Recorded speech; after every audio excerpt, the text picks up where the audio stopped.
Todos, com muita alegria que nós começamos o nosso segundo dia do workshop da Rede Brasil-Alemanha de Pesquisa em Direito do Consumidor, DAD-CAPS.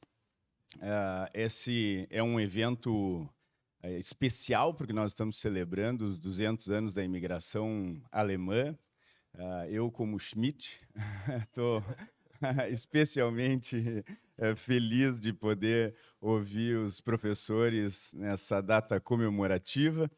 E ontem nós já tivemos brilhantes apresentações, né, fantásticas intervenções, e hoje nós damos continuidade ouvindo inicialmente o professor Markus Artz, da Universidade de Bielefeld, na Alemanha, e depois nós vamos ouvir o professor Fábio de Andrade, da nossa querida PUC. Eu agradeço a presença de todos e, ao meu lado, eu conto com o professor Alcebiades de Oliveira Júnior, nosso amigo de longa data, que vai presidir a mesa junto comigo e ter a honra de ouvir os brilhantes professores. Eu, de pronto, passo a palavra ao professor Markus Artz para nós começarmos, então, o evento do dia de hoje. Professor, por favor, tens a palavra. Ja, vielen Dank für die sehr freundliche Begrüßung. Auch ich möchte mich heute ganz herzlich bedanken für die Einladung nach Brasilien. Es ist eine große Freude und Ehre.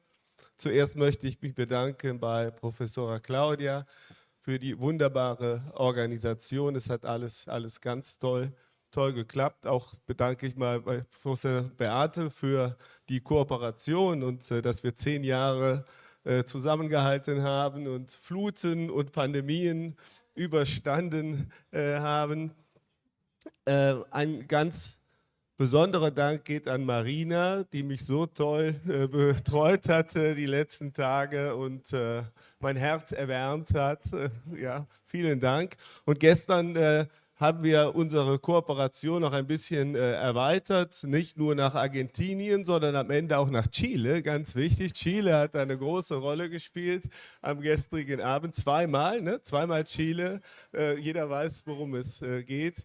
Und ja, ein letzter kleines Detail. Ich freue mich sehr, dass wir uns bei der Hemdfarbe so schön abgesprochen haben und in ähnlichen Farben hier heute auftreten. So, nun möchte ich aber zu meinem Vortrag kommen. Weil das übersetzt wird, habe ich, glaube ich, zum ersten Mal seit 10 oder 20 Jahren einen ausformulierten Vortrag vor mir. Das ist für mich ein neues Erlebnis und nun beginne ich damit.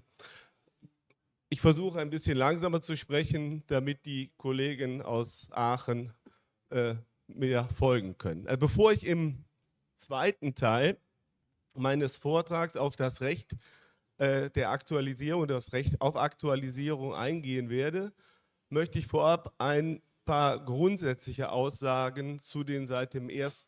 Januar 2022 in Deutschland geltenden Vorschriften zu Verträgen über digitale Produkte sagen. Die gehen auf die Umsetzung von 2 Richtlinien der Europäischen Union zu digitalen Produkten und zum Warenkauf zurück. Warum benötigen wir solche Regelungen zu Verträgen über digitale Produkte im bürgerlichen Recht? Rechtstatsächlich sind nach meiner Meinung 2 Aspekte wesentlich für die Schaffung von Regeln zu Verträgen über digitale Produkte.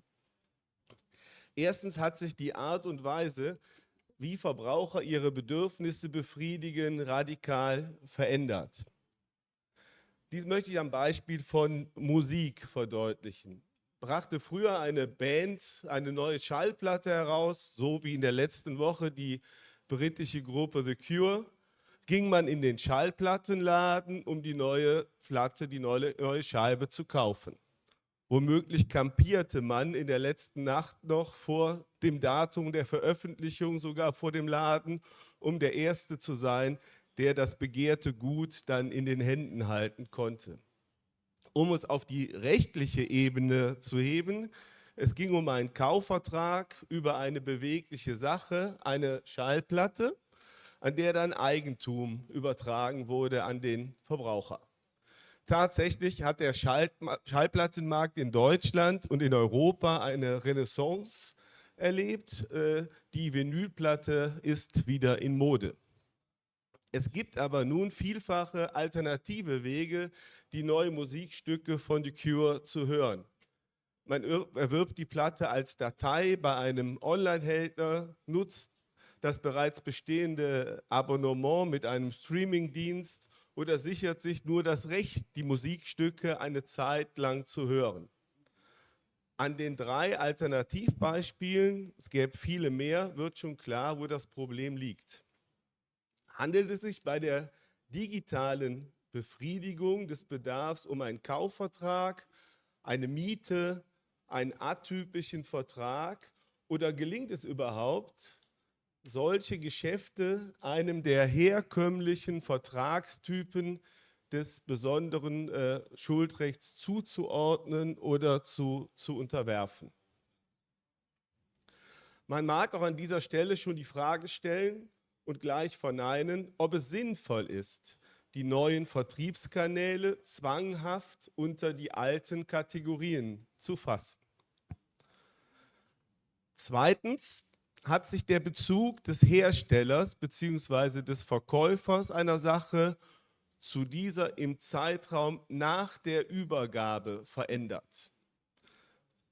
Dies mag am Beispiel eines Kühlschranks erläutert werden. Kühlschränke haben übrigens Autos in Deutschland als Kandidaten für akademische Rechtsfälle abgelöst. Dass die Krise der deutschen Autoindustrie darauf zurückzuführen ist, halte ich aber für ein Gerücht. Wiederum, wie war es früher? Der Verbraucher hat einen Kühlschrank gekauft, der bezahlt und ihm übergeben und übereignet wurde. Damit waren die Hauptpflichten des Vertrags erledigt. Die Frage des Bestehens von Gewährleistungsrechten stellt sich allein im Hinblick auf Mängel, die schon bei Gefahrübergang, also bei Besitzübergabe, vorlagen. Moderne Kühlschränke können heute aber digitale Elemente enthalten, etwa über einen Fernzugriff durch das Mobiltelefon verfügen, damit man die Temperatur regeln kann. Ganz wichtig, dass man sowas machen kann. Oder sogar in der Lage sein, nicht mehr vorhandene Lebensmittel selbstständig beim Lieferanten nachzubestellen. Wehe, das Bier geht aus. Hier können im Laufe der Zeit Probleme auftreten, die ihre Ursache in der digitalen Umgebung haben oder erst durch veränderte Rahmenbedingungen tatsächlicher oder rechtlicher Art entstehen. Nach der herkömmlichen Sichtweise wäre man zu dem Schluss gekommen, dass der Kühlschrank bei Gefahrübergang einwandfrei funktionierte und sich daher Fragen der Gewährleistung nicht stellten. Das passt zu modernen Produkten wie einem solchen intelligenten Kühlschrank nicht mehr. Darauf werde ich am Ende unter dem Stichwort Pflicht zur Aktualisierung zurückkommen. Somit heißt die Antwort auf die erste Frage, warum benötigen wir Regelungen zu Verträgen über digitale Produkte, dass zum einen die Vertriebskanäle zur Befriedigung von Bedürfnissen von Verbrauchern mannigfaltig geworden sind und eine Fixierung auf den Kauf von beweglichen Sachen nicht sachgerecht ist. Zum anderen verliert der Zeitpunkt der Übergabe den Status als magischer Moment im Gewährleistungsrecht. Zweiter Punkt. Wie ist der deutsche Gesetzgeber diesem Problem gerecht geworden? Es ist in Deutschland in Mode gekommen, starke, ja harsche Kritik an der Qualität der Gesetze zu üben. Umso schöner ist es, dass man die grundlegende Konzeption der Umsetzung der beiden Richtlinien sehr loben kann. Der Gesetzgeber hat nämlich davon abgesehen, Sondervorschriften bei den einzelnen Vertragstypen des BGB für digitale Produkte einzuführen. Betrachtet man die einzelnen Vertragstypen des besonderen Schuldrechts, so orientieren sie sich, von ein paar Ausnahmen abgesehen, nicht am Gegenstand des Vertrags, sondern an der Rechtsposition, die der Gläubiger an dem Gut erwerben möchte. Konkret, begehrt man das Vollrecht an der Sache, muss man es kaufen oder sich schenken lassen. Möchte man es nur eine Zeit lang nutzen, landet man bei der Miete oder bei der Leihe.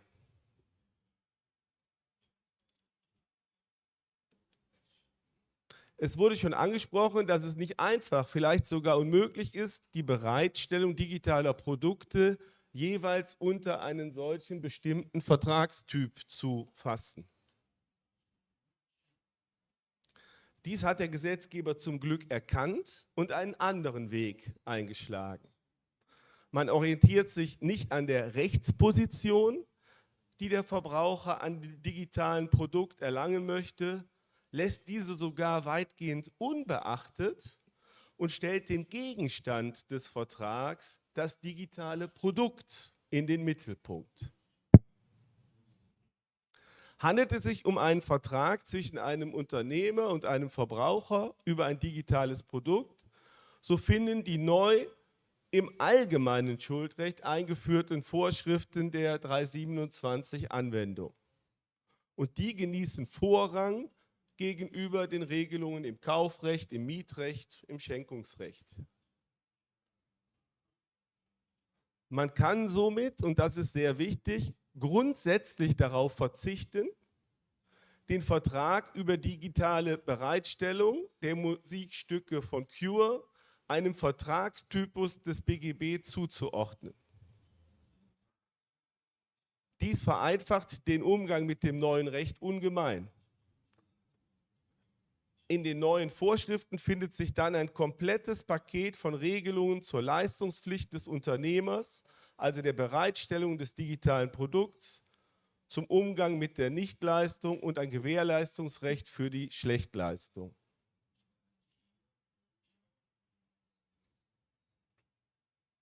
Erfreulich ist auch, dass selbst die Auflösung des Vertrags über digitale Produkte eigenständig geregelt wurde und man darauf verzichtet hat, eine Verweisung auf den Rücktritt vom Vertrag damit zu arbeiten. Am Beispiel der Vertragsauflösung wegen Nicht- oder Schlechtleistung des Unternehmers lässt sich das neue System und dessen entscheidender Vorteil plastisch darstellen. Die Regelungen der 327 erfassen sowohl die einmalige als auch die dauerhafte Bereitstellung eines digitalen Produkts. Dies hat zur Folge, dass die Gestaltungsrechte der Kündigung und des Rücktritts jeweils zur Anwendung hätten kommen können, es aber wieder der Differenzierung bedurft hätte. Hier hat der deutsche Gesetzgeber einen erfreulichen, konsequenten Weg eingeschlagen und ein neues Recht zur Auflösung des Vertrags wegen Nichtbereitstellung oder Schlechtleistung eingeführt, die Beendigung. Dieses neue Recht zur Beendigung des Vertrags steht dem Verbraucher sowohl bei der einmaligen als auch bei der dauerhaften Bereitstellung des digitalen Produkts zu, wenn die Voraussetzungen vorliegen. Schließlich ist das Gesetz sogar so weit gegangen, dass auch die Rechtsfolgen der Vertragsbeendigung separat geregelt wurden und nicht nur die Voraussetzungen des Gestaltungsrechts. Die zweite Frage ist also so zu beantworten, dass der Gesetzgeber weitsichtig und klug gehandelt hat, sich am Interesse des Verbrauchers orientiert, dass ihm ein digitales Produkt bereitgestellt wird und geradezu ein Befreiungsschlag erfolgte, ständig und zwanghaft zu versuchen, neue Vertragsgestaltungen in das alte Korsett zu pressen.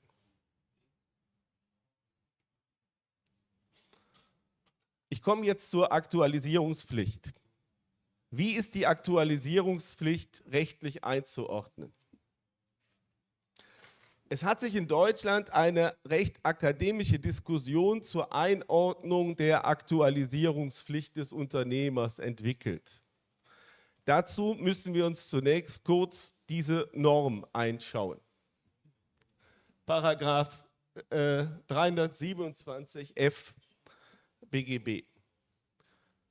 Der Unternehmer hat sicherzustellen, dass dem Verbraucher während des maßgeblichen Zeitraums Aktualisierungen, die für den Erhalt der Vertragsmäßigkeit des digitalen Produkts erforderlich sind, bereitgestellt werden und der Verbraucher über diese Aktualisierung informiert wird.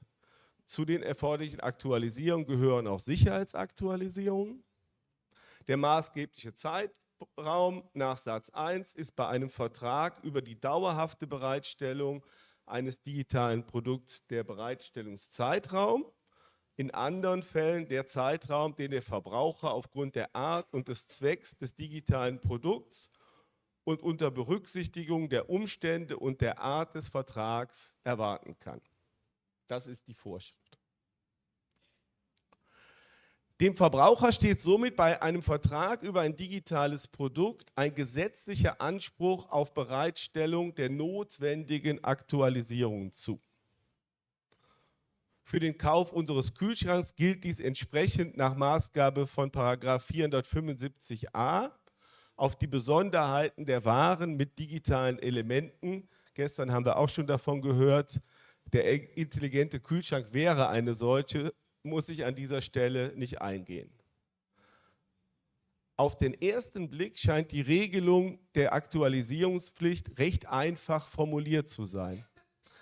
Der Unternehmer muss das digitale Produkt ursprünglich mangelfrei bereitstellen und alsdann Aktualisierungen zur Verfügung stellen und den Verbraucher darüber informieren, wenn dies notwendig ist. Und ehrlich gesagt ist es auch so einfach. Es wird nun etwa erwogen, die Aktualisierungspflicht könnte nicht allein auf der Sekundärebene entstehen, da es einen zugrunde liegenden Primäranspruch bräuchte. Das halte ich aber für ein wenig stichhaltiges Argument. Das Entstehen der Aktualisierungspflicht und die tatsächliche Relevanz im laufenden Vertragsverhältnis ist eben der Tatsache geschuldet, dass die Leistungspflicht des Unternehmers nicht mit der einmaligen Übereignung des Kühlschranks endet. Dem Kaufvertrag als klassischem einmaligen Austauschgeschäft wächst dadurch ein Aspekt eines Dauerschuldverhältnisses zu. Und beim Dauerschuldverhältnis ist es gerade charakteristisch, dass Rechte und Ansprüche, die zunächst nicht bestanden haben, erst im Laufe der Zeit relevant werden. Von daher nochmals, der Unternehmer muss das digitale Produkt anfangs vereinbarungsgerecht bereitstellen und im Laufe der Zeit die notwendigen Aktualisierungen liefern. Dass der Nacherfüllungsanspruch insoweit weitergehen kann als das ursprüngliche Leistungsprogramm, ist übrigens auch dem Kaufrecht nicht fremd. Man denke nur an den Leistungsort der Nacherfüllung oder die Pflicht des Verkäufers, Aufwendungen für den Aus- und Wiedereinbau einer Sache zu ersetzen. Insofern bin ich der Auffassung, dass es sich beim Anspruch auf Aktualisierung schlicht um eine besondere Ausgestaltung des Nacherfüllungsanspruchs handelt. Abschließend sei auf einige Besonderheiten dieses Anspruchs auf Aktualisierung hingewiesen. Der Anspruch des Verbrauchers auf Bereitstellung von Aktualisierung ist disponibel, sodass der Unternehmer sich durch eine entsprechende Vereinbarung von dieser Pflicht völlig befreien kann. Dies muss aber ausdrücklich und gesondert geschehen und auf einer Information beruhen, die vor dem Vertragsschluss zu erfolgen hat. Die gesetzliche Dauer der Aktualisierungspflicht ist durchaus erheblich und orientiert sich an der vom Verbraucher erwartbaren Nutzungsdauer des Produkts bzw. der Ware. Bei einem solchen Kühlschrank, und wir sind jetzt wieder bei Miele, ja, werden mindestens 10 Jahre zu veranschlagen sein, wenn nichts abweichend ausdrücklich vereinbart wurde. Wichtig, mangelhaft wird das digitale Produkt oder der Kühlschrank, wenn eine notwendige Aktualisierung nicht bereitgestellt wird oder gerade durch die Installation der Aktualisierung eine Funktionsstörung auftritt. Das kennen wir alle von unseren Telefonen oder von Computern, dass die Aktualisierung plötzlich zu Fehlern führt. Schließlich hätte man in Erwägung ziehen sollen, ob nicht eher den Hersteller gegenüber dem Verbraucher die Pflicht zur Bereitstellung von Aktualisierung treffen müssten, als allein den Vertragspartner. Aber auf die Einführung eines solchen Direktanspruchs hat der deutsche Gesetzgeber verzichtet. Ganz zum Schluss möchte ich noch einen lieben Gruß an unseren Kollegen Jan-Dirk Hake senden, der in diesem Jahr leider nicht dabei ist, den wir aber sicher ganz bald wieder in unserem Kreis begrüßen dürfen. Er hat schon ganz früh die Frage gestellt, warum nur 1:1? Denn die Probleme der Einordnung von Verträgen über digitale Produkte stellt sich natürlich genauso im unternehmerischen Verkehr. Und hier stellt sich dann die spannende Frage der Ausstrahlungswirkung der neuen Paragraphen 327 auf Geschäfte zwischen Unternehmern. Dieser gehe ich aber jetzt nicht mehr nach. Vielen lieben Dank für die Aufmerksamkeit.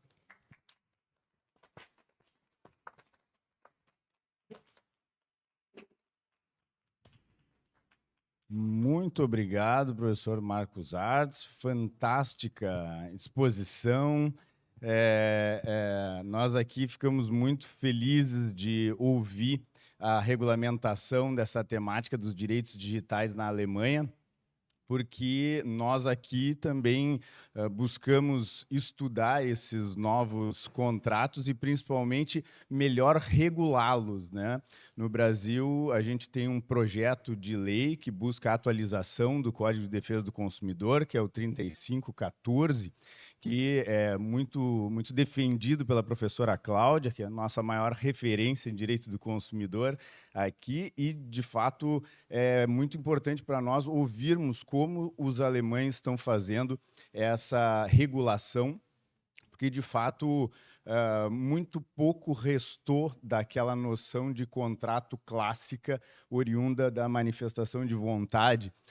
Hoje ele se reduz ao famigerado li e concordo com os termos do acordo, que raramente o consumidor lê, até porque não pode alterar aquelas cláusulas, então acaba contratando sem efetivamente participar da elaboração desse contrato e sem sequer ter pleno conhecimento sobre o conteúdo desse contrato. E a fala do professor me lembrou também uma espécie de obrigação de contratar que acaba recaindo sobre o consumidor quando ele precisa atualizar o software para continuar usando aqueles produtos. Então, ele já comprou o produto, já gastou na aquisição do produto e, ainda assim, precisa permanentemente aceitar os novos termos do acordo que advêm das atualizações para poder continuar usando esse produto que ele já adquiriu. Então, agradeço imensamente ao professor, de fato, muito esclarecedor para nós e numa temática que nos é bastante cara aqui no Brasil.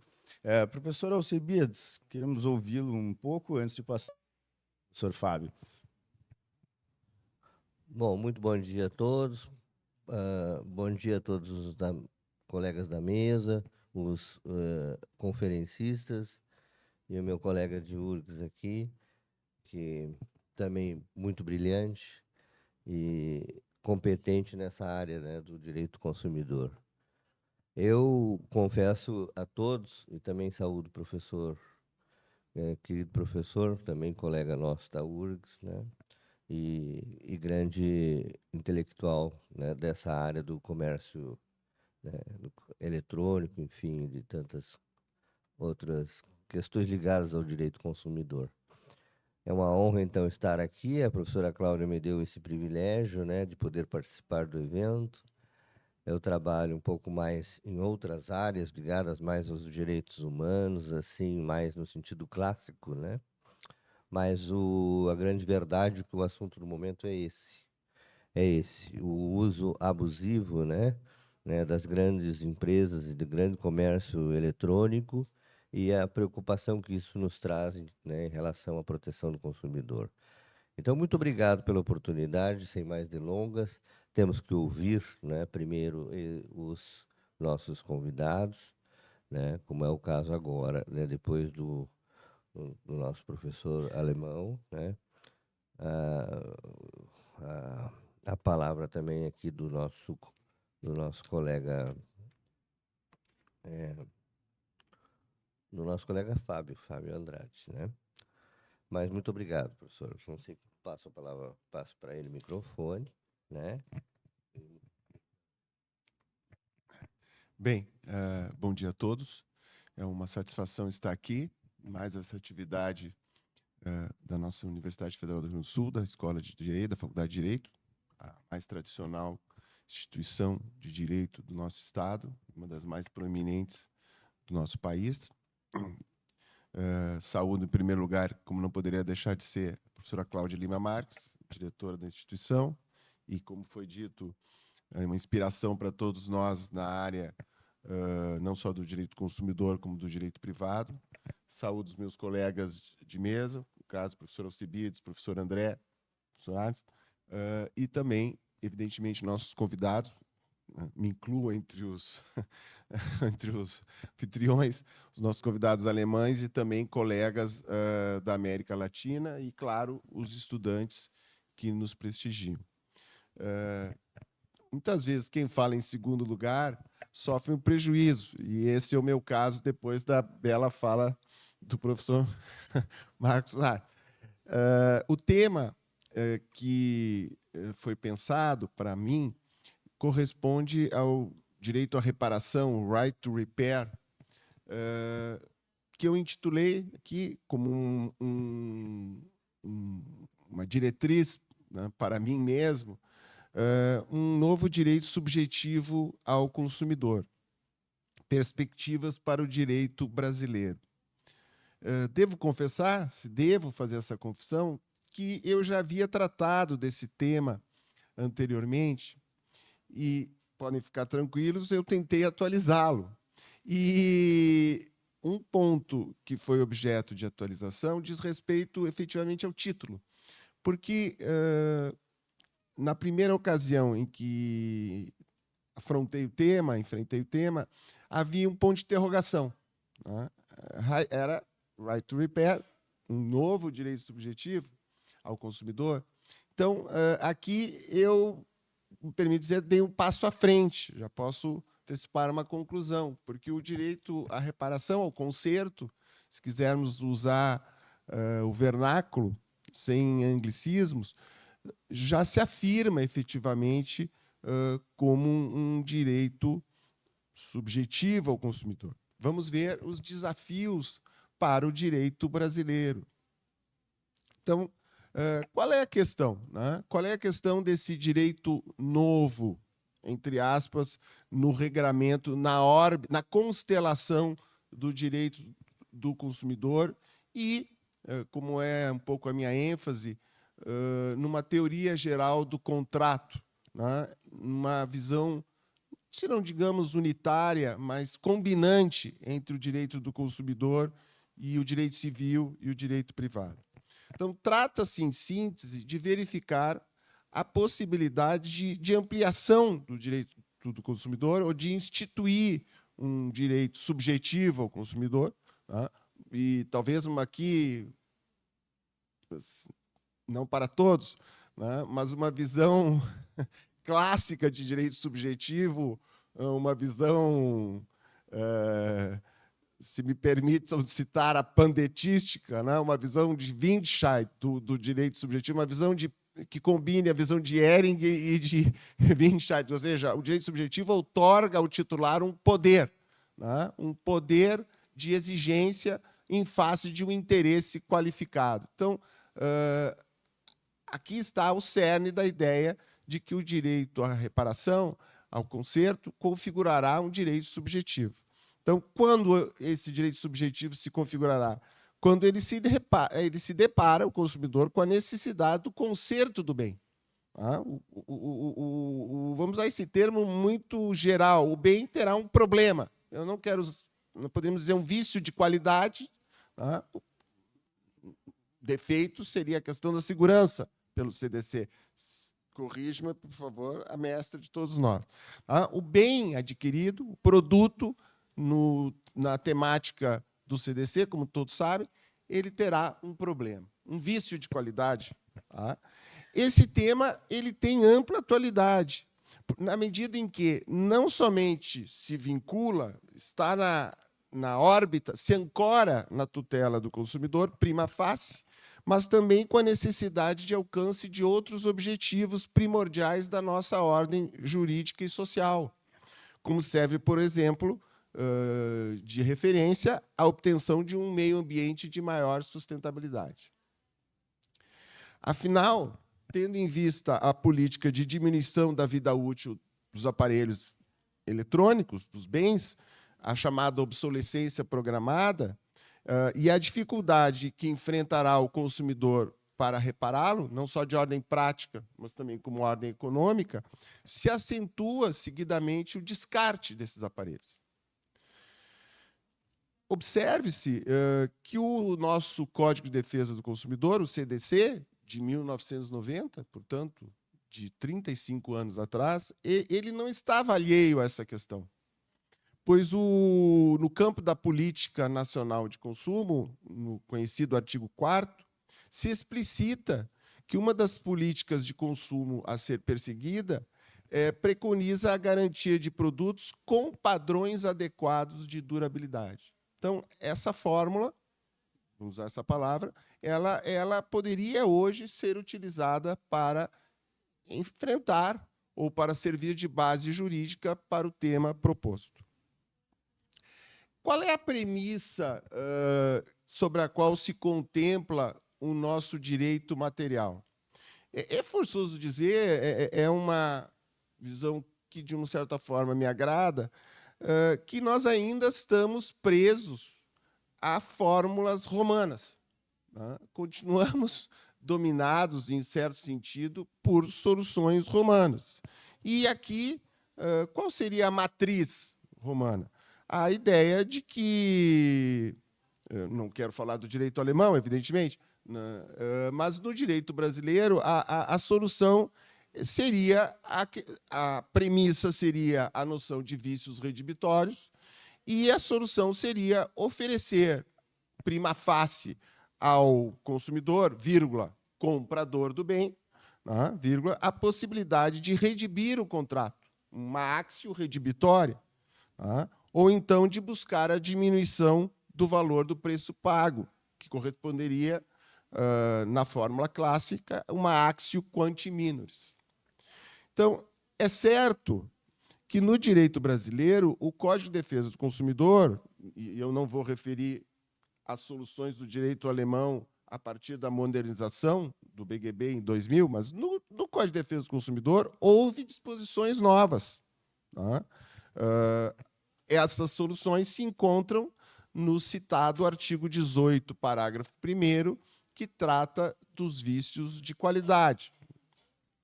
Então, estruturalmente, abrem ao seu consumidor 3 possibilidades. Sim, a diminuição do preço, a restituição do preço corrigido e, especialmente, o que configurou uma novidade na época e que hoje está devidamente instituída, a substituição do produto por outro. É bem verdade, e todos nós sabemos, que uma legislação é fruto de uma concepção conciliadora. A legislação perpassa pelo processo legislativo. Então, o nosso Código de Defesa do Consumidor assegura ao fornecedor a possibilidade de sanação do vício no prazo de 30 dias. Então, nem sempre poderá o consumidor, né, desde logo, obter um novo produto. Ele está jungido, vinculado a esse direito também outorgado, concedido ao fornecedor. Então, diante dessa premissa, o problema que foi paulatinamente sendo posto, digamos assim, contemporaneamente, no século XXI, corresponde a essa questão. Como o consumidor adquirente do produto, primeira linha, comprador, ele poderá concretizar a reparação do bem. Então, quais são os desafios? Ponto 2, ao direito à reparação. Então, foi identificado que a proteção, né, a tutela material dedicada ao consumidor nesse tema, ele não seria suficiente para garantir um direito à reparação. Em primeiro lugar, o que se observa? Observa-se que, no que concerne a pequenos aparelhos, né, eletrônicos, que, na verdade, aumentam de preço paulatinamente, porque, para usar uma terminologia, né, a ele se incorpora cada vez mais tecnologia embarcada, né, a reparação pode ser cara, a reparação pode ser custosa ao consumidor. Então, em muitos casos, não compensa para o consumidor realizar o conserto. Essa faculdade, ou essa possibilidade, ou esse direito, lhe onera. Logo, entre aspas, o melhor é comprar desde logo um produto novo, o que implica o descarte, a necessidade de descartar, perdão, o produto antigo, bem antigo. De outro lado, o que pode parecer um pouco utópico, né, desvinculado, pelo menos da nossa realidade social, não há para o consumidor a possibilidade de ele mesmo realizar a reparação do bem, pois ele não recebe quaisquer informações a respeito, o que um pouco se vincula à temática exposta em relação aos bens digitais, né? Ele deve necessariamente recorrer a alguém, um expert, um especialista, normalmente ligado à rede técnica do fornecedor, as concessionárias, nos casos de automóveis, ou serviços, lojas especializadas, para que façam a reparação. Então, em princípio, muitas vezes, não possui o consumidor, nós não possuímos a liberdade de recorrer, desde logo, a pequenas oficinas ou a pessoas desvinculadas da rede do fabricante, que poderiam, em tese, ser mais econômicos. Então, de outro lado, muitas vezes também, não lhe é assegurada a plena disponibilidade de acesso a peças de reposição. Eu até escrevi a palavra em alemão, Ersatzteil, espero que seja a palavra certa, com valor reduzido, né, a fim de favorecer a reparação. Então, toda essa problemática, digamos assim, para usar uma palavra moderna, foi mapeada, tem sido mapeada pelos setores devidamente vinculados ao direito do consumidor. Por exemplo, na Alemanha, as centrais de defesa do consumidor, Verbraucher Zentrale Bundesverband, por exemplo, entre aspas, mapeou essa questão, preocupou-se com o tema, né? Então, e especialmente, vamos dizer, o efeito decorrente, a circunstância de que equipamentos são simplesmente, então, descartados, né, entsorgt, com a consequência de aquisição de novos produtos, uma cadeia, um círculo vicioso, portanto, com a consequência de acarretar também danos ao meio ambiente. Tá? Nós podemos aqui também fazer referência a uma problemática que eu só vou mencionar, aludir, porque é um tema muito próximo, né, em pectore, a professora Cláudia, que é a questão do superendividamento. Pois, se o consumidor, entre aspas, ele é compelido, ou até mesmo sem aspas, ele é compelido à constante aquisição de produtos novos, cujo valor aumenta, é certo que há uma contribuição para esse fenômeno social e jurídico, né, de constante oneração, vamos dizer assim, do consumidor, que nunca fica liberado da satisfação psicológica e material pela aquisição do produto. Estamos sempre, de um certo modo, vinculados à reaquisição dos produtos. Então, o problema, podemos perceber, ele não é só relevante para a questão jurídica prima facie do direito do consumidor. Ele se harmoniza com objetivos maiores da política nacional de consumo e com objetivos que permanecem atuais. Eu reitero que, mesmo hoje, se formos ler o artigo 4º, nós vamos ver que a política nacional de consumo, a política brasileira de direito de consumo, pode ser vinculada com a problemática da reparabilidade dos produtos, a reparability.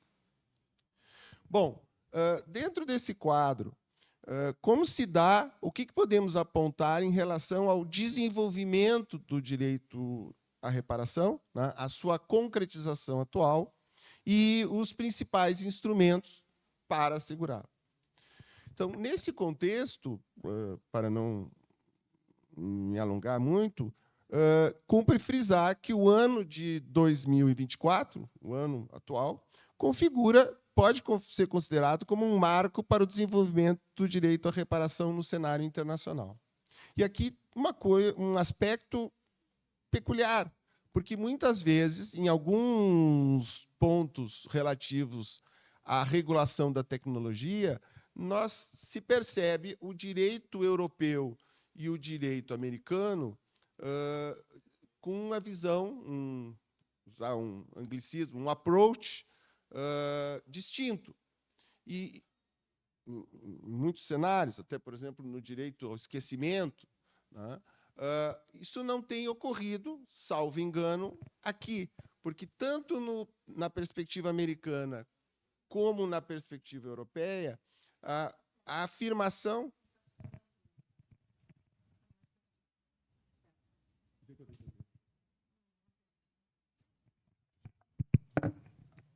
então, como eu dizia, nesse ponto há uma aproximação entre o direito americano e o direito europeu. Como é que isso se verifica? Em primeiro lugar, nós tivemos, no ano de 2024, a entrada em vigor do California's Right to Repair Act,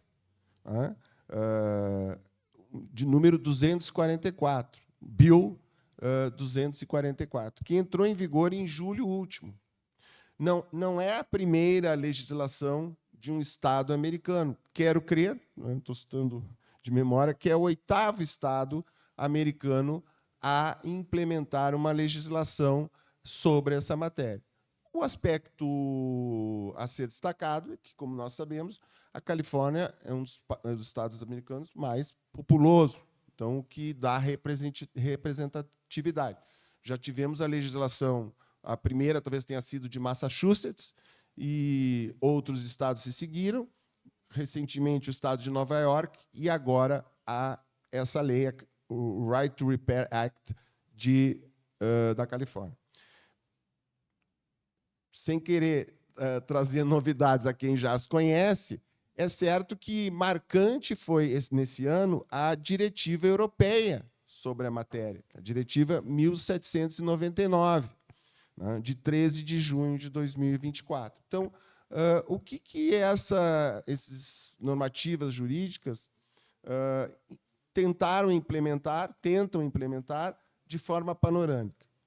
A primeira medida que merece destaque entre tantas, é o dever de fornecimento de peças e software ao consumidor.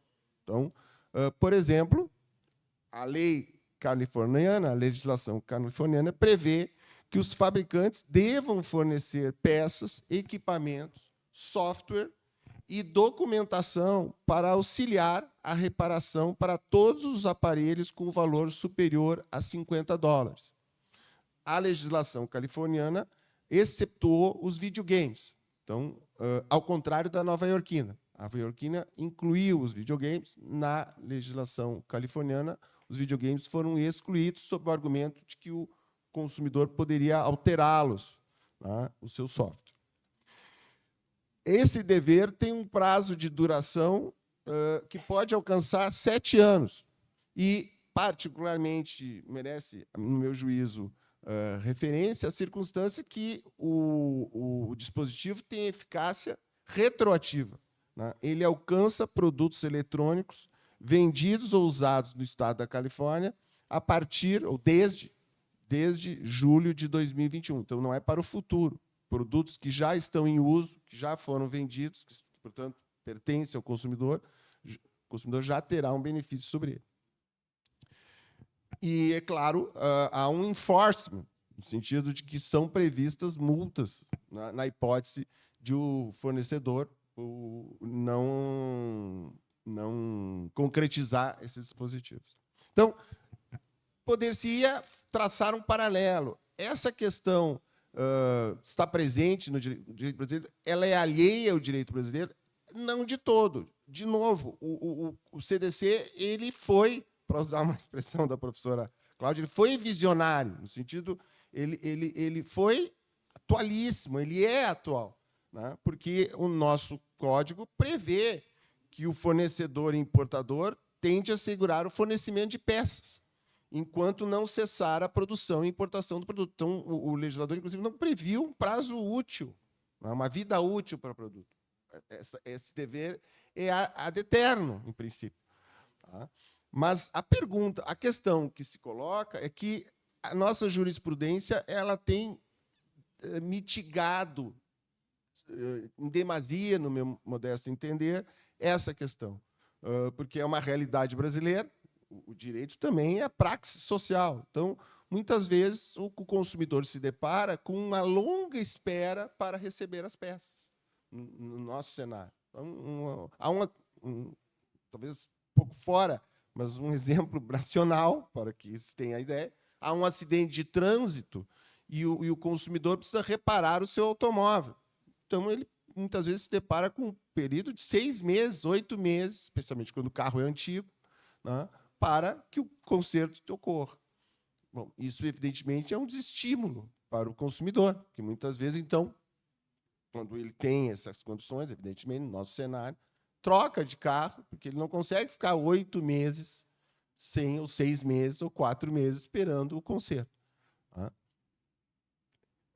Deveria haver um dano moral, né, uma punição ao fabricante? Poder-se-ia suscitar que sim, mas a nossa jurisprudência não tem concedido, por diversas razões, até pelo temor de incrementar um floodgate argument, né, um receio de aumentar a litigiosidade, que é uma noção com a qual os tribunais têm trabalhado em todos os cenários. Então, de novo, o nosso CDC trata da matéria, mas talvez se possa ou se deva ter uma noção de atualização. Segundo ponto que se pode ressaltar, o direito à livre escolha pelo consumidor de acesso a locais, vamos dizer assim, não oficiais, de assistência, de modo a facilitar o reparo. Então, como foi dito, não quero ser repetitivo, a estrutura atual baseia-se normalmente na existência de uma rede oficial de concessionárias ou pontos de apoio. Então, um dos instrumentos preconizados é o de favorecer essa livre escolha, a fim de ocorrer a facilitação do acesso do consumidor. Então, o modelo para essa iniciativa ocorreu na citada legislação de Massachusetts de 2012, também um Right to Repair Bill, tá, que se destinava aos proprietários de veículos, tá, instituindo um Motor Vehicle Owners Right to Repair Act. Tá. Essa questão extrapola até um direito do consumidor, não vamos abrir essa discussão, mas é sempre registrado que no meio rural americano há uma extrema resistência de empresas como a John Deere de facilitar. Poder-se discutir se o comprador de máquinas agrícolas é consumidor, mas não vamos abrir essa esfera de discussão. Mas o fato é que é sempre citado na literatura, na informação a respeito, a resistência de determinadas empresas a permitir o reparo de seus equipamentos por outros técnicos. Então, nesse contexto, a diretiva europeia se preocupa com a matéria. Ela institui, por exemplo, plataformas online para que o consumidor possa buscar oficinas que realizem os seus reparos, de modo a instituir esse caminho mais facilitado para o conserto do bem. Uma terceira figura que eu gostaria de destacar é a extensão do direito à garantia. Também é uma figura que está prevista no Código de Defesa do Consumidor. O Código de Defesa do Consumidor, originária e desde sempre, institui a garantia e procura formalizá-la. A garantia tem que constar por escrito. Mas o que nós temos agora nessas medidas novas que foram instituídas? Por exemplo, a ideia de que haja uma... Se o consumidor exercer a garantia e o reparo do bem, a garantia será estendida. Ele ganha, entre aspas, um benefício. Então, o que se vê? O que se vê é a inserção de um nudge,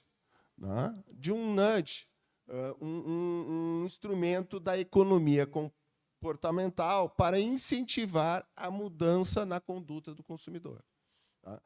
E também se implementa a ideia de que o consumidor possa receber um produto, um sucedâneo, enquanto o bem está sendo reparado. Também um mecanismo de incentivo de economia comportamental para que se evite o descarte do produto velho. Por fim, é claro, face mistério, é necessário referir o fortalecimento do direito à informação, que, podemos dizer, é um direito cardeal, nuclear, da política de consumo. No Código de Defesa do Consumidor está devidamente elencado entre os direitos básicos, no artigo 6º do CDC.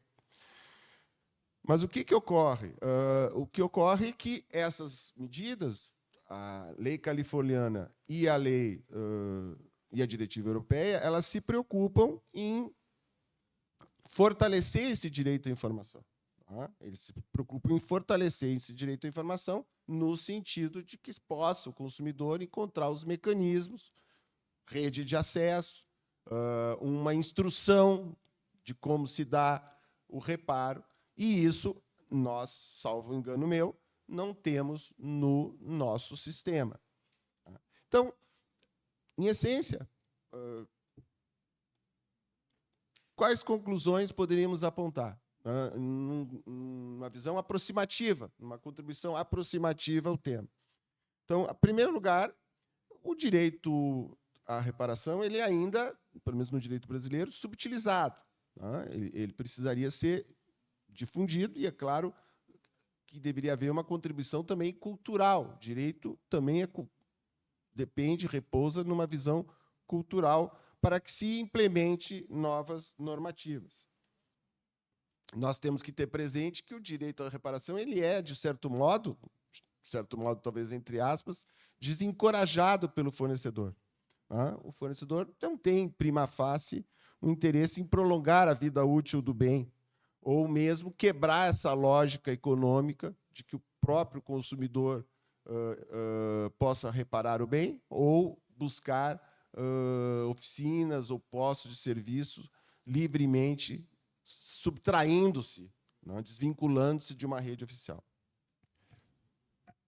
Então, muito embora se tenha presente, como disse a professora Cláudia, muitas vezes nos seus artigos, que o CDC foi visionário ao apontar e enfatizar a questão dos serviços e permitir uma lógica econômica contemporânea e por que não pós-moderna, é verdade que nós ainda precisamos evoluir no direito brasileiro, inspirados por esses mecanismos novos do direito europeu e do direito norte-americano, para possibilitar a configuração de um efetivo direito subjetivo ao consumidor. E mais do que isso, é flagrante que o direito ao conserto, o direito à reparação, ele possui um objetivo nitidamente transcendente. Ele propicia mecanismos de decrescimento, tá? A fim de desacelerar os danos ao meio ambiente. E concluo, fazendo uma referência, que se essas medidas podem parecer dificilmente concretizáveis a curto prazo, há que se considerar, como afirmou um grande utopista, por todos conhecido, Bob Dylan, que os tempos estão sempre mudando, né? Times they are changing. E, portanto, é necessário perseverar em busca de novas mudanças. Do contrário, como diria e dizia um grande compositor brasileiro, continuaremos a viver como nossos pais. Muito obrigado.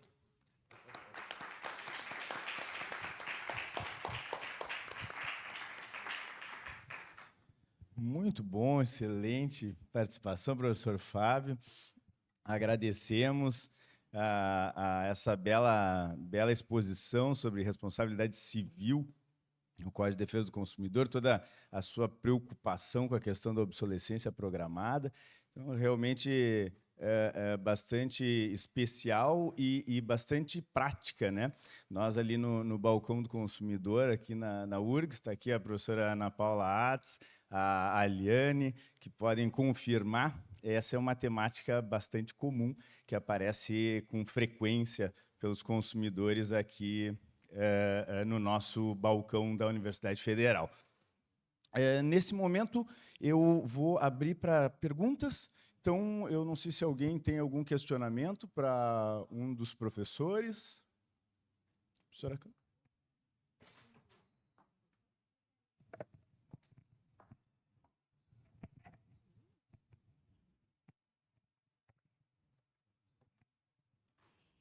Bem, primeiro gostaria de agradecer ambas as brilhantes palestras, e eu tenho inicialmente uma pergunta para o professor Marcus Ernst. Fiquei muito impressionada com a sua belíssima palestra sobre dois aspectos. O primeiro, a digitalização, modificando o tempo do contrato. O tempo, como elemento dogmático, né, sempre foi, vamos dizer assim, algo menos importante no direito. Claro, prescrição, decadência, mas o tempo do contrato e a compra e venda, que é o exemplo que traz, era uma coisa imediata, não é? E agora nós temos esta longa duração, mas não, vamos dizer assim, da prestação, e sim de novas prestações. Por isso, gostei muito da sua expressão Nacherfüllung, porque é isso, é algo novo, algo que não estava no início, não é? Então, realmente, muito, muito obrigado por essa reflexão tão profunda sobre esses novos padrões, né, de conformidade, vamos dizer assim, de qualidade das coisas, não é? Eu me recordo dos Estados Unidos, que eles falavam da implied warranty, né? Algo que acompanha, que está dentro e que acompanha. Mas me parece que, na sua reflexão, nós estamos frente a algo realmente novo, que será a qualidade, vamos dizer, mantida, uma qualidade esperada.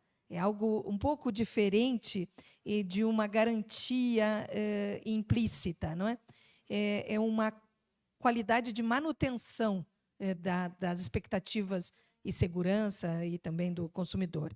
Então, a minha pergunta é sobre uma outra observação que fez e foi um pouco rápido, então gostaria de perguntar sobre os personagens, o fabricante, né, Hersteller, o Vertragspartner, que seria o comerciante, não é? E os intermediários, que são talvez os, vamos chamar assim, as pessoas que foram mencionadas pelo professor Fábio, que seriam aqueles que vão consertar, né, que vão manter, seria o serviço de assistência técnica, não sei como é que nós chamamos isso em alemão, realmente eu não sei. São pessoas que consertam as coisas e que são do grupo do fabricante, não do grupo do comerciante, não é? Então, eu queria entender um pouco melhor qual foi a solução que foi dada na Alemanha. Como isso foi imposto ao comerciante e não ao fabricante. O Código de Defesa do Consumidor brasileiro impõe tudo ao fabricante e não ao comerciante. Então, eu queria entender, talvez, essa solução europeia.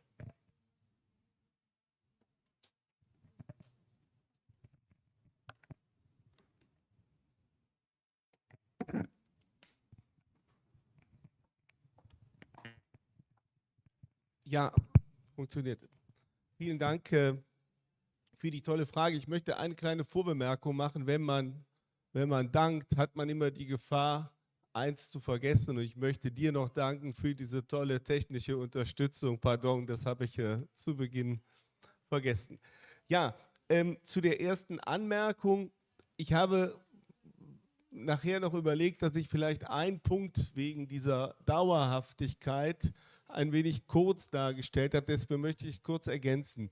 Es geht, glaube ich, bei dieser Aktualisierung tatsächlich darum, und das hängt auch damit zusammen, dass man das auch abbedingen kann, dass es zur geschuldeten Eigenschaft hinsichtlich des Produkts, sowohl des digitalen Produkts als auch zu einer Sache mit einem digitalen Element gehört, dass man später diese Aktualisierungen bereitstellt. Und das bestimmt das Gesetz. Und wenn ich das nicht abbedinge, dann gehört es sozusagen zu dem Leistungsprogramm. Ja? Und die Diskussion dogmatischer Art, die es in Deutschland dazu gibt, ist, wie das dann zu einem Nacherfüllungsanspruch kommen kann, weil am Anfang muss er ja nichts leisten als Aktualisierung, aber ich glaube, das ist eine Scheindiskussion. Ja? Aber man muss also als Unternehmer, wenn man das nicht leisten will, schon ganz vor dem Vertrag sagen, du bekommst dieses Gerät und ich kümmere mich danach nicht mehr darum. Unter Umständen kann das wiederum auch eine Preisfrage sein, ja, dass ich sage, ich akzeptiere das und dann kriege ich halt keinen Support. Damit wollte man natürlich auch die Fälle angehen, dass man etwas kauft und nach einem Jahr sagt dir, bekommst du eine Nachricht, ihr Gerät wird nicht mehr unterstützt, wobei wir bei Fabiano sind, ne, musst du jetzt wegschmeißen und kannst nicht mehr reparieren oder aktualisieren. Ja, also das ist eine hochinteressante Entwicklung und ich glaube, das ist so ganz gut gelungen. Es gibt zu deiner Frage wirklich viele Dissertationen schon in Deutschland. Bei mir etwa hat Jonathan Engstler eine große Dissertation dazu geschrieben, hat auch einen Preis von Nordrhein-Westfalen dafür bekommen. Er hatte sich zum Beispiel für eine Gesamtschuld ausgesprochen, ja, dass sozusagen der Verbraucher sowohl den Hersteller als auch den Vertragspartner in Anspruch nehmen kann.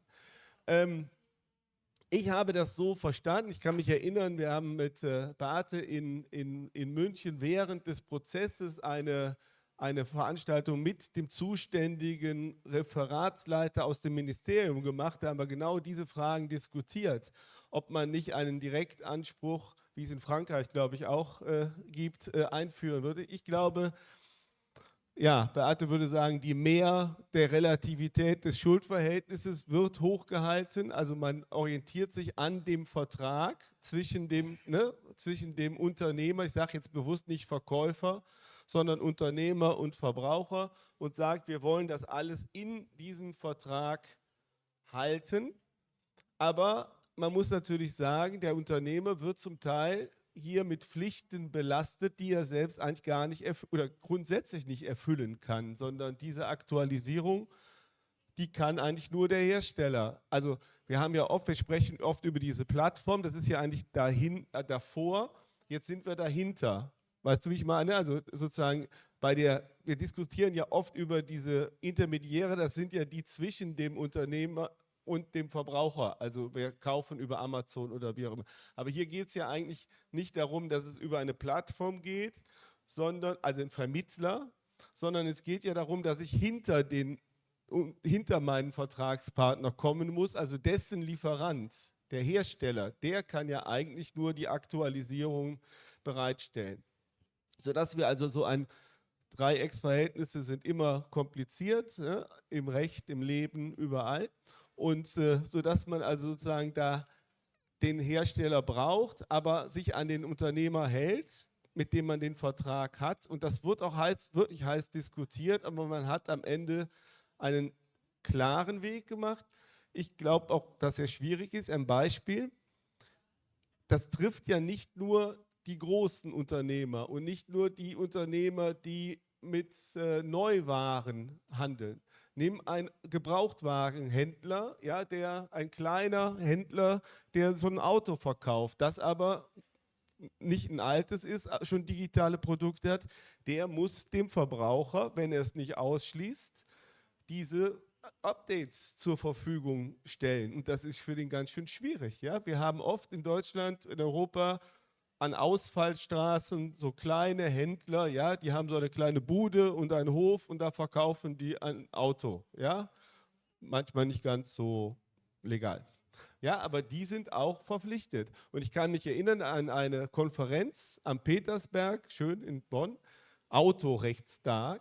Und ich kam mir vor wie mein Avatar und ich habe den Händler gesagt, schließen Sie alles aus. Sie müssen unbedingt die Aktualisierungspflicht ausschließen. Sie kriegen das irgendwie nicht hin. Und man fragt sich als Verbraucherschützer, ja, du sitzt da und sagst, schließen Sie das aus, sonst haben Sie irgendwann große Probleme, das zur Verfügung zu stellen. Also das ist der Weg. Im Zweifel wird Beate noch die Hintergründe besser können, aber sie wird sich ja gleich kennen. Aber ich glaube, man wollte im Schuldverhältnis bleiben. Und ich habe noch eine kleine Anmerkung an Fabiano für die amerikanischen Fälle. Es gibt eine leichte Lösung. Man soll nicht John Deere, sondern Claas kaufen. Die werden hergestellt ganz nah bei Bielefeld. Die Mähdrescher, also die für die Landwirte, ja, die Maschinen, Claas, nicht John Deere, Claas, und dann hast du kein Problem mit Reparatur, die halten 50 Jahre ohne Probleme, ja, okay, Hasewinkel bei Bielefeld, Mähdrescherstadt, okay, vielen Dank.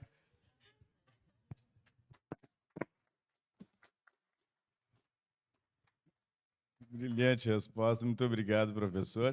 A professora Beate Gessel também está inscrita para um questionamento. Obrigado, Marcelo.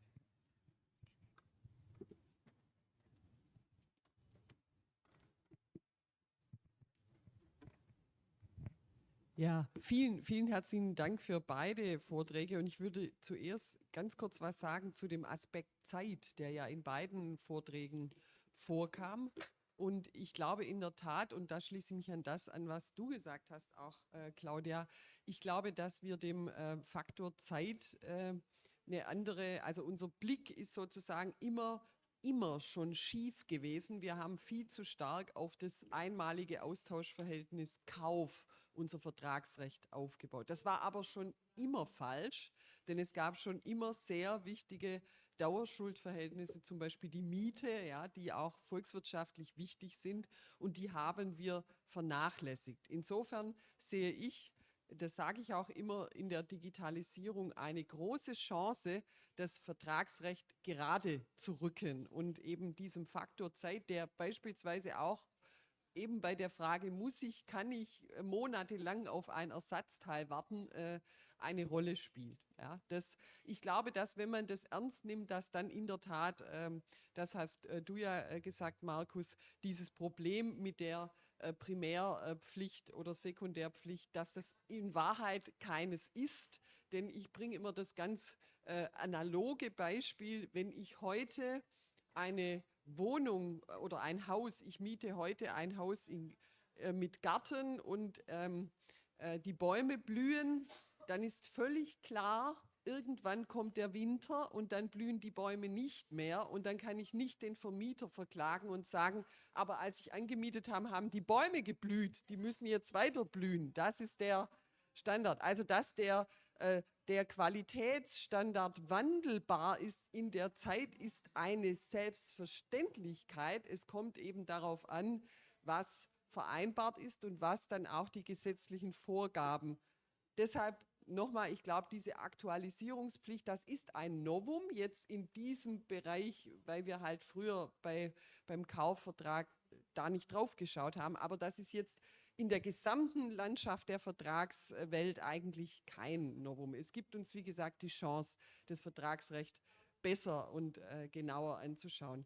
Diese Frage jetzt, ob man den Aktualisierungsanspruch gegenüber dem Hersteller gegeben hätte, da ich glaube, dass man hier zwei Dinge trennen muss. Das eine ist die Frage, gegen wen richtet sich der Anspruch, und die andere Frage ist es zwingend? Und wenn wir jetzt mal von der Vertragsfreiheit mal erstmal herdenken, traditionell, dann halte ich das für vollkommen richtig, dass das gegenüber dem Vertragspartner besteht.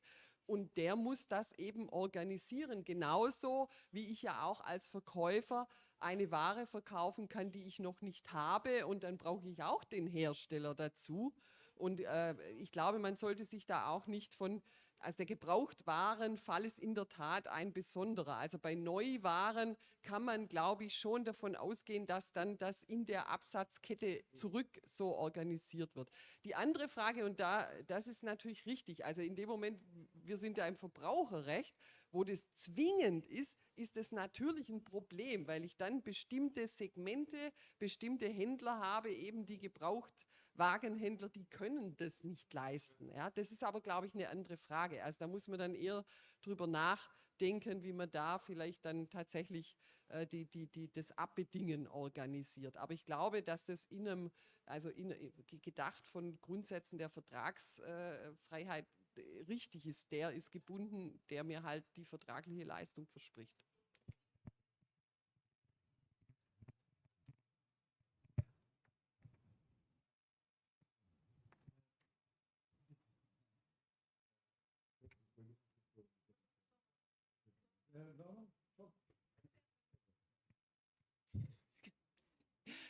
Von meiner Seite auch vielen Dank für die Vorträge. Fabio, eine Frage zunächst an dich. Wir müssen ja den Verbraucher letzten Endes dazu bringen, dass es für ihn interessant ist, zu reparieren. Du hast ja deutlich gemacht, für den Verbraucher ist häufig eine neue Ware viel attraktiver. Und deswegen ist meine Frage jetzt, wie könnte man vielleicht im Bereich, ja, außerrechtlich da organisieren? Ich denke daran, dass es in Deutschland beispielsweise geförderte Reparaturcafés gibt oder es gibt einen Bonus, wenn du deine Ware reparieren lässt. Und meine Frage ist, gibt es solche Ideen auch in Brasilien, dass man eben im Grunde im Bereich, der jetzt nicht nur rechtlich ist, sondern auch mit Subventionierung und Anreizen arbeitet, die Reparatur fördert? Und ich hätte auch eine kleine Frage an Markus, wenn ich noch darf. Ja? Zum einen vielen Dank. Tatsächlich war das so der erste Vortrag, der mal positiv über diese Normen berichtet hat. Meistens hört man Vorträge, die die ganzen dogmatischen Probleme aufzeigen und das ganze neue Recht im Grunde schlecht machen. Deswegen bin ich sehr froh, dass das auch einmal anders gesehen wird. Ich hätte trotzdem noch mal eine Nachfrage. Zum einen, wie würdest du denn jetzt sozusagen die Natur des Schuldverhältnisses, wenn wir im Recht der allgemeinen Geschäftsbedingungen sind? Da haben wir ja im 307 Absatz 2 die Regel, dass eben allgemeine Geschäftsbedingungen nicht vom Vertragstyp abweichen dürfen. Und spätestens dann müssen wir ja schon den Vertragstyp bestimmen und sagen, war es denn jetzt ein Kauf oder war es eine Miete? Und daran knüpft aber auch die Frage an, die so ein bisschen mit dem von Beate zu tun hat, nämlich müssen wir uns nicht vielleicht langsam sowieso ein bisschen verabschieden von diesen Typisierungen der Verträge, weil wir vielleicht stärker auf die Güter schauen müssen. Und das ist ja auch das, was jetzt beispielsweise diese Produktverordnungen tun, die eben sagen, für jedes spezielle Gut muss ich eben schauen, was sind die Nachhaltigkeitsstandards und Ähnliches. Und das ist ein ganz deutlicher und massiver Abschnitt oder Abschied von unseren bisherigen Vertragsstrukturen. Danke und pardon für die lange Frage.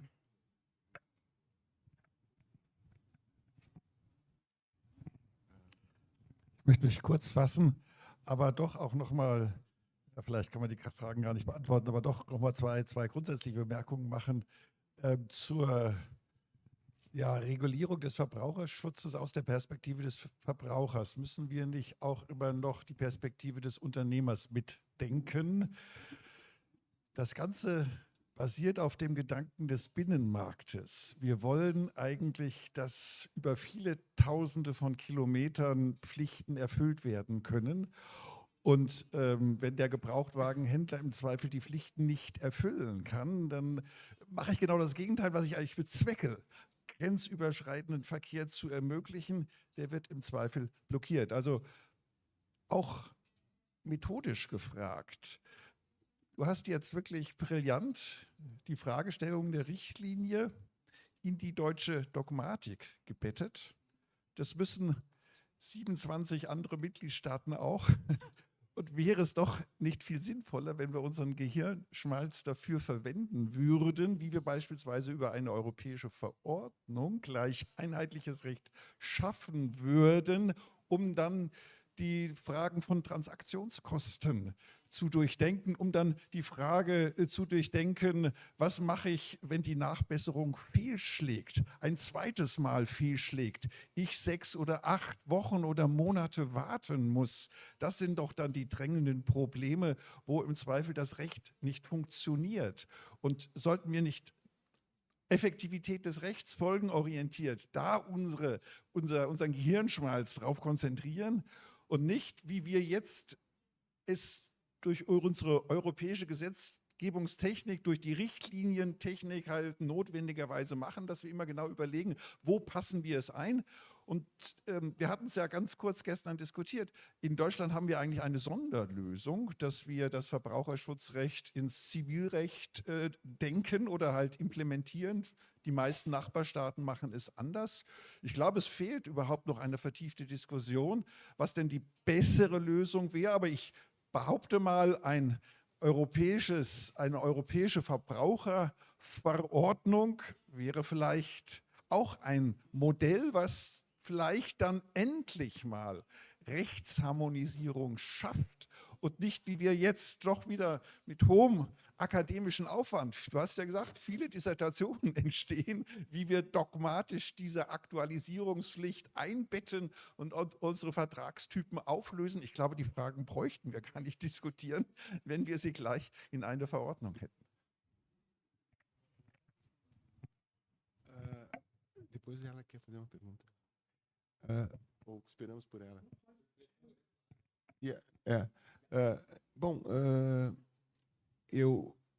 Primeiro eu queria talvez agregar no sentido de que,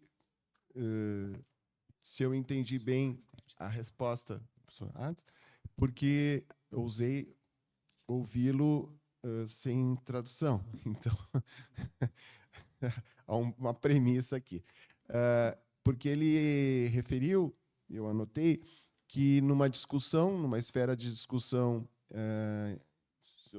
e com os representantes do Ministério, foi aventado, ou alguém se aventou a solução do Gesamtschuld, que seria, numa tradução livre, de solidariedade. No Código de Defesa do Consumidor, na parte de responsabilidade civil e de teoria geral do contrato, a sistemática não sei se eu agrego, especialmente aos colegas estrangeiros, na esfera do direito do consumidor, do regime das relações de consumo, se presume a solidariedade. né? Evidentemente, quando há mais de um causador do dano, obviamente. Então, é o artigo 7º do CDC. No campo do artigo 18, que trata dos vícios de qualidade, que talvez seria a problemática, há uma solidariedade entre todos os fornecedores, o que, na realidade brasileira, abrange o fabricante, o hersteller, né, e o comerciante. Então, isso se dá muito, por exemplo, na questão dos automóveis. Então, o consumidor no direito brasileiro, ele pode, na minha linguagem, direcionar uma ação tanto ao fabricante quanto à concessionária, ou aos dois, né? Vírgula, o que corresponde ao regime da solidariedade. Então, ele pode direcionar. Então, no nosso sistema, salvo engano meu,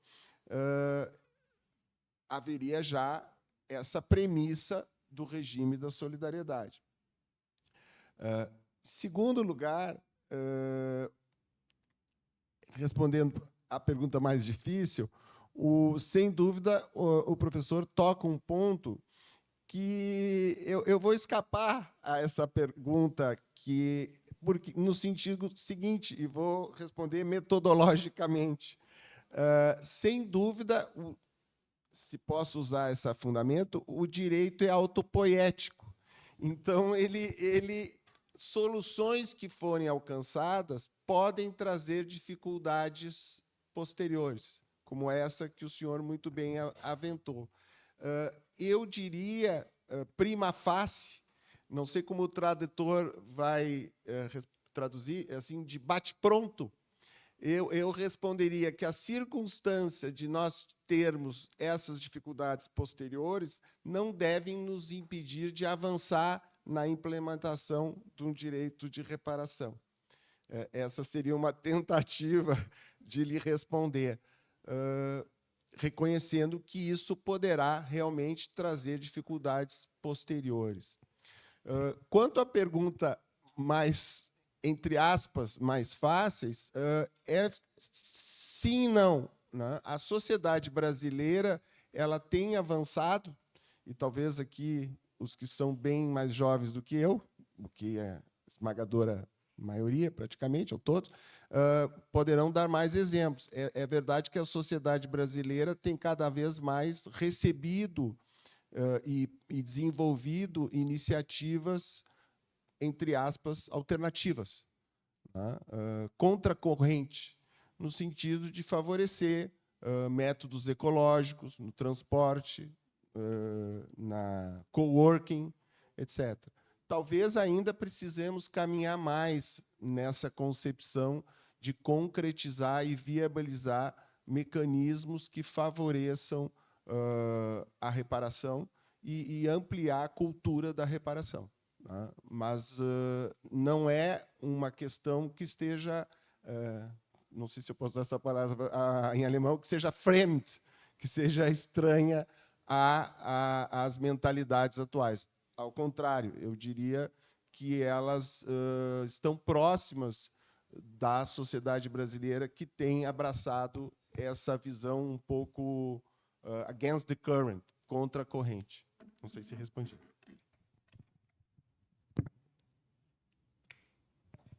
Ja, vielen Dank für die beiden Fragen. Also, Caroline, du hast mich kurz wirklich verunsichert, aber dank der Digitalisierung und dank EduRAM hatte ich die Möglichkeit, in den 307 reinzuschauen, weil ich habe mich gefragt, ob da Vertragstyp drin steht. Ja, eben. Da steht Grundgedanken der gesetzlichen Regelung und Rechte und Pflichten, die sich aus der Natur des Vertrags ergeben. Und da würde ich tatsächlich das bei 327 jetzt festmachen. Aber es ist eine ganz tolle Idee, natürlich im Zweifel ein neues Dissertationsthema. Ja, dann ich würde wirklich, und das ist ganz wichtig, ich würde nicht auf den Kaufvertrag abstellen hier und auch nicht auf die Miete. Das war genau meine These, ne? Und die habe ich x-mal auch hier im Kreis schon diskutiert, sondern ich würde sagen, die Natur entwickelt sich sozusagen aus den neuen Normen oder man hat sich schlicht dafür entschieden, das da vorne so zu machen und da kommen sozusagen da habe ich neue sozusagen Eckpfeiler, hätte ich jetzt jedenfalls keine Sorge, dass man das nicht qualifizieren muss, also darauf verzichten könnte. Ne? Aber durchaus spannende Frage. Wir haben das ja auch in anderen Bereichen bei ganz neuen, wir arbeiten ja gerade an so einem Projekt, ganz neue Vertriebsmethoden, wo man Schwierigkeiten hat, wo man keine Gesetze, aber hier hätten wir ja eine gesetzliche Regelung, sodass ich das so machen würde. Ja, und Thomas, deine Frage ist natürlich außerordentlich grundsätzlich und die erinnert mich unter 2 Gesichtspunkten an meine Anfänge in Bielefeld. Das ist 15 Jahre her. Zum einen, weil ich diese Stelle in Bielefeld nur bekommen habe, weil mein Vorgänger an einem Projekt eines gemeinsamen Referenzrahmens für ein europäisches Vertragsrecht oder Schuldrecht gearbeitet hat und ein gewisser Herr von Bahr nicht ertragen konnte, dass in Bielefeld das gemacht wird und das unbedingt in Osnabrück stattfinden musste. Deswegen ein Punkt. Und der zweite Punkt war mein Bewerbungsvortrag in Bielefeld, an dem Beate auch beteiligt war in der Vorbereitung. Und da ging es um die Umsetzung der um die Verabschiedung der Verbraucherkreditrichtlinie 2008. Und da stellte sich genau diese Frage: Kommen wir durch Vollharmonisierung, also etwas drunter, kommen wir durch Vollharmonisierung zu mehr Harmonisierung? Und der Befund, den ich da gemacht habe, oder wir, kann man fast sagen, ist, wenn ich eine höhere Harmonisierung auf der europäischen Ebene, dann führt das oftmals dazu, dass die schwierigen und komplizierten Sachen im Prozess der Richtlinieneraarbeitung ausgesourced werden. Man kann das an dieser Verbraucherkreditrichtlinie 8 wunderbar darstellen. Da ging es um Sicherheiten und so weiter, ne, ob die einbezogen werden sollen. Und das hat man alles rausgeschmissen und hat nachher nur weniges geregelt und im Grunde durch ein höheres Niveau der Harmonisierung an sich weniger Harmonisierung geschafft. Und Verordnung wäre ja sozusagen noch einen Schritt weiter. Und ich habe das immer so verstanden, ich glaube, deswegen sind auch die Projekte nicht ganz erfolgreich gewesen, dass es durchaus auch an Akzeptanzproblem gibt, ne? Dass die einzelnen Rechtsordnungen doch an ihrer Kultur hängen, an ihrer Systematik hängen.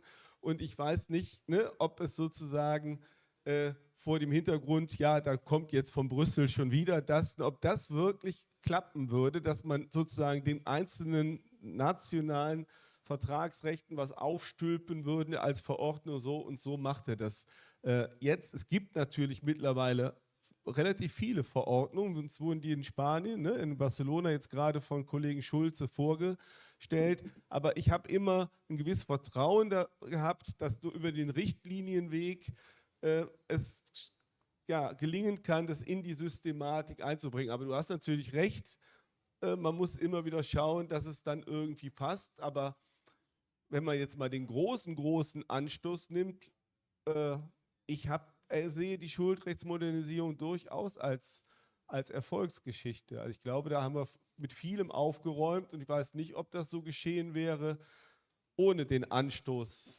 aus Europa. Ein letzter Punkt. Mir ist hier heute und gestern nochmal klar geworden, dass wir unbedingt mal so eine internationale Tagung zu der Frage der Kodifizierung des Verbraucherrechts machen müssten und die Frage, welche Auswirkungen hat es, ob man es im zentralen Gesetzbuch macht oder eben in einem Verbrauchergesetzbuch, ne, für die Lehre, für die Durchdringung, für die Rechtsprechung. Ich glaube, da gibt es spannende Aspekte und ich glaube, dass man auch wirklich sehen wird, dass es einen Unterschied macht, ob man es ins zentrale, heilige, ne, was haben wir gekämpft, ja, damals, dass der Paragraph 13, Kulturrevolution, ja, ne, dass der Verbraucher plötzlich da im BGB steht, ja, oder man hat sich über Standorte zu 41a, ja, eine Unverschämtheit da, was über Verbraucherschutz reinzunehmen. Also spannende Frage. Perfeito, muito obrigado pelas perguntas e pelas respostas. Eu sei que tem mais gente inscrita para participar, mas faço o adiantado da hora. Nós vamos encerrando esse painel. Eu passo ao professor Alcebiades para as palavras finais. Muito obrigado, professor Andréa Perim, Schmidt.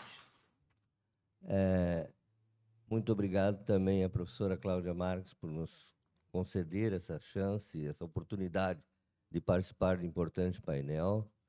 Meus cumprimentos também ao professor Fábio Andrade, nosso colega, profundo conhecedor do assunto. E, por fim, as minhas homenagens ao professor Marcos Hartz, de Bielefeld, Alemanha. Né? Foi uma honra para mim ter participado desse painel. Eu não sou um especialista em direitos do consumidor, mas, enfim, trabalho com os direitos humanos e incluo, né, a questão dos direitos do consumidor no âmbito dos direitos humanos, da proteção dos direitos humanos. Muito brevemente, quero dizer que, tendo feito essa homenagem aos professores e a todos os presentes, e a professora Cláudia, só acrescentaria um segundinho mais para dizer, professora Cláudia, inclusive,